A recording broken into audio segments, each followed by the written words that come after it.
Hello दोस्तों, आज की कहानी है प्यार की रजामंदी। आज फिर दीपक बिना कुछ बोले उदास होकर ऑफिस चला गया। उसकी मां नीला जी से अपने बेटे की हालत देख नहीं सह रही थी। दीपक के जाने के बाद नीला जी ने अपने पति अविनाश जी से बात करने की कोशिश की। सुनिए, दीपक हमारा इकलौता बेटा है।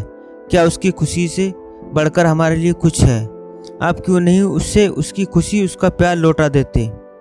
नीला, तुम्हें पता है कि मैं इस रिश्ते के खिलाफ क्यों हूँ, पर मुझसे अपने बेटे की यह खामोशी और उदासी अब देखी नहीं जाती। आखिर माँ हूँ मैं उसकी, मैं भी उसका पिता हूँ और मुझे भी उसके भविष्य की चिंता है। बच्चों की हर जिद पूरा करना भी आसान नहीं होता। उधर दीपक अपने ऑफिस में भी गुमसुम सा रहने लगा। तभी उसका दोस्त अजय उसके पास आया और उसकी उदासी की वजह पूछने लगा। ना नुकुर करने के बाद दीपक ने कहा, यार मैं कॉलेज में मेरे साथ पढ़ने वाली दिशा से बहुत प्यार करता हूँ। हम दोनों ने साथ मिलकर बहुत से सपने देखे हैं। मैं उसके बिना अपनी ज़िंदगी की कल्पना भी नहीं कर सकता और सिर्फ उसी से शादी करना चाहता हूँ। लेकिन मेरे पापा इस शादी के सख्त खिलाफ हैं। 4 साल पहले दीपक ने दिशा से अपने प्यार का इजहार किया था। दोनों ही के कुछ सपने थे। दोनों अपने पैरों पर खड़ा होना चाहते थे। इसलिए उन दोनों ने फैसला किया कि कॉलेज खत्म होने के बाद पहले अपने कैरियर पर फोकस करेंगे, उसके बाद ही शादी के बारे में सोचेंगे। और जबकि दोनों अपने पैरों पर खड़े हो गए तो दोनों ने अपने घर वालों से अपने रिश्ते के बारे में बात की। दीपक और दिशा ने अपने माता पिता को मिलवाने का फैसला किया।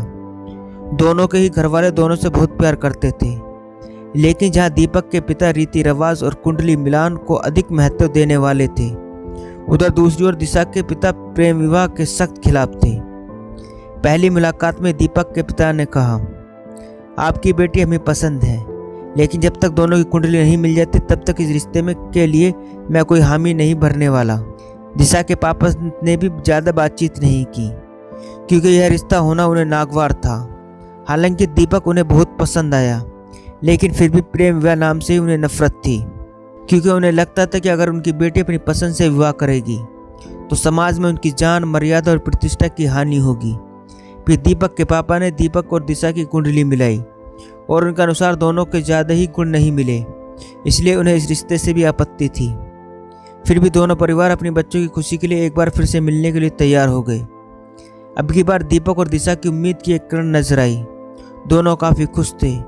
उन्हें लगा शायद अब उनके घर वाले मान जाएंगे, लेकिन जैसे हम सोचते हैं वैसे कहाँ हो पाता है। अब की बार दोनों के पापा के बीच में किसी बात को लेकर बहस हो गई और बहस इतनी बढ़ गई कि दीपक के पापा बातचीत बीच में छोड़कर ही वापस आ गए। दोनों परिवारों का गुस्सा सातवें आसमान पर था। एक तरफ दीपक दुखी था तो दूसरी ओर दिशा का रो रो कर बुरा हाल था, क्योंकि दोनों ही एक दूसरे से इतना प्यार करते थे, किसी से शादी करना तो दूर किसी के बारे में सोच भी नहीं पाते थे। ये सारी बातें सुनकर दीपक के दोस्त अजय ने उसे एक सुझाव दिया। दीपक ने दिशा के साथ मिलकर उस सुझाव पर काम करना शुरू कर दिया। वैलेंटाइन डे आने वाला था। दोनों ने अपने माता पिता को लेकर एक रिसोर्ट में गए। रिसोर्ट में पहुंचने के बाद दोनों परिवार एक दूसरे से टकराए। फिर दीपक और दिशा ने एक दूसरे के माता पिता को अपनी कसम देकर बिठाया और बोलना शुरू किया।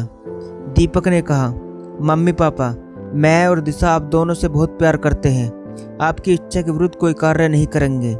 अगर हम साथ चाहते हैं तो भागकर शादी भी कर सकते हैं, जैसे कि आजकल कई बच्चे कर लेते हैं। लेकिन आपकी अहमियत हमारी ज़िंदगी में बहुत ज़्यादा है। आपको तकलीफ पहुंचाकर हम खुश नहीं रह सकते।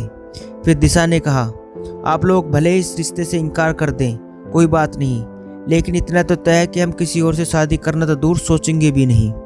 दिशा ने अपने पापा से कहा, पापा अगर दीपक में आपको कोई कमी नज़र आती है तो मुझे बताइए, मैं ज़रूर आपकी बात मानूंगी, लेकिन प्लीज़ आप एक बार मेरी पसंद पर विश्वास करके देखें।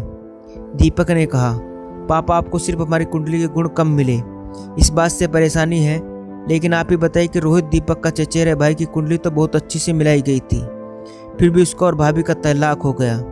ये सब तो मन मिलने वाली और एक दूसरे को समझने वाली बातें हैं। मैं आपका विरोध नहीं कर रहा हूँ और ऐसा भी नहीं कि मैं अपनी परंपराओं और रीति रिवाजों के खिलाफ हूँ, लेकिन आप एक बार मेरी खुशी के लिए भी सोचें, बस इतना चाहता हूँ। फिर दोनों ने 2-2 गुलाब के फूल निकाले और एक दूसरे के मम्मी पापा को दिए और कहने लगे, हर वैलेंटाइन डे पर लड़का लड़की एक दूसरे गुलाब देते हैं, लेकिन हम आप सबसे बहुत प्यार करते हैं और हमेशा आपका आदर करेंगे। और अगर आपको ये रिश्ता मंजूर हो तो यह गुलाब जरूर स्वीकार करें। Happy Valentine day mummy papa. तभी दीपक की मम्मी ने दिशा को गले से लगाते हुए कहा, बेटा जब से मैंने तुम्हें देखा है तुम्हारी छवि अपनी बहू के रूप में मेरी मन में बस गई है और मुझे भी तुम्हारे अलावा कोई लड़की पसंद नहीं आई। तुम ही मेरी घर की बहू बनोगी। अपने बच्चों के बातें सुनकर उनका प्यार देखकर दोनों की मम्मी पापा इस रिश्ते को तैयार हो गए। फिर दिशा के पापा ने कहा, एक ही शर्त पर रिश्ता तय हो सकता है, अगर शादी के बाद भी हर वैलेंटाइन डे तुम दोनों हम सब के साथ मनाओ।